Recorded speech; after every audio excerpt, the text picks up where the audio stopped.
نبی پاک علیہ الصلوۃ والسلام کی 4 بیٹیاں ہیں. اگر اللہ کے رسول علیہ الصلوۃ والسلام جہیز کے نام پر کچھ دیتے تو آپ کی بڑی 3 صاحبزادیوں کا نکاح آپ نے کیا ہے. ہمیں کہیں نہیں ملتا حدیث میں. آپ پوچھیں علماء سے کہ اللہ کے رسول نے ان کو کچھ دیا ہو تو پھر کیا ایک بیٹی کو دیا تو نعوذ باللہ اللہ کے رسول نے ناانصافی کی ہوگی؟ ایسا تو نہیں ہو سکتا. علماء کرام نے لکھا ہے کہ نبی پاک علیہ الصلوۃ والسلام نے حضرت فاطمہ رضی اللہ تعالیٰ عنہ کے گھر کا جو سامان دیا ہے وہ اس وجہ سے نہیں دیا ہے کہ اللہ کے رسول اپنی بیٹی کو دے رہے تھے. اللہ کے رسول کی بیٹی کا نکاح حضرت علی سے ہو رہا ہے. حضرت علی رضی اللہ تعالیٰ عنہ اللہ کے رسول کی کفالت میں ہی چھوٹے سے اللہ کے رسول کے گھر میں ہی حضرت علی کی پرورش اور اولاد کی کفالت کرنے والے نبی پاک علیہ الصلوۃ والسلام خود ہیں. ان کے گھر میں پل رہے ہیں. اور پھر جو انتظام ہوا ہے یہ حضرت علی رضی اللہ تعالیٰ عنہ کی زرہ کے پیسے سے ہوا. ہم واقعات سنتے ہیں کہ جو ہے سیرت کی کتابوں میں کہ اللہ کے رسول نے حضرت علی سے پوچھا تمہارے پاس کیا ہے؟ یا رسول اللہ کچھ بھی نہیں، ایک زرہ ہے. اللہ کے رسول نے فرمایا اس کو بیچ کے آؤ. حضرت عثمان نے 300 جو ہے اوقیہ چاندی کے بدلے میں خریدی. پھر 19 جو ہے روپیوں سے اور انہیں اوقیوں سے اللہ کے رسول نے شادی کا انتظام کیا. تو یہ تو حضرت علی رضی اللہ تعالیٰ عنہ کے وکیل اور آپ کی کفالت کر رہے تھے اللہ کے رسول، اس لیے آپ نے یہ انتظام کیا ہے. جہیز کے نام پر کچھ نہیں دیا اللہ کے رسول نے. تو یہ بھی چیز ہے ہمارے ہاں، اگرچہ اتنی نہیں ہے جتنی ہم دوسری جگہ دیکھتے ہیں، لیکن بڑھ رہی ہے. یہ بڑھتے بڑھتے وہاں تک پہنچے گی. چنگاری ہوتی ہے پھر آگ بھڑکتی ہے. اس لیے جو ہے بہت ساری چیزیں ہیں. بہرحال وقت مختصر ہے، اس لیے ضرورت ہے کہ ہم ایسے موقعوں پر کم از کم جو ہے شادی کی رسمیں ہیں، ہمیں تو ضرورت اس بات کی کہ ہم رسموں کو ختم کریں.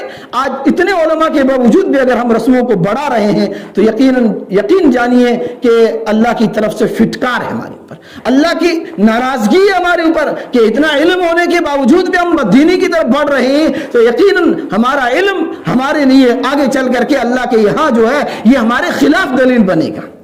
اس لیے اپنے علماء کی باتیں مانیں، علماء کے ساتھ اپنے روابط رکھیں اور جو ہے مشورے سے کام کریں. ہم جو ہے ان رسموں کا بائیکاٹ ابھی سے کریں گے تو انشاءاللہ ہمارے گاؤں میں اور ہمارے معاشرے میں اچھا میسج دوسروں کے لیے بھی جائے گا. اگر نہیں کریں گے تو اس طریقے سے چلتے رہیں گے تو پھر اللہ ہی ہمارا محافظ ہے. اللہ تعالیٰ ہمیں عمل کی توفیق عطا فرمائے. وآخر دعوانا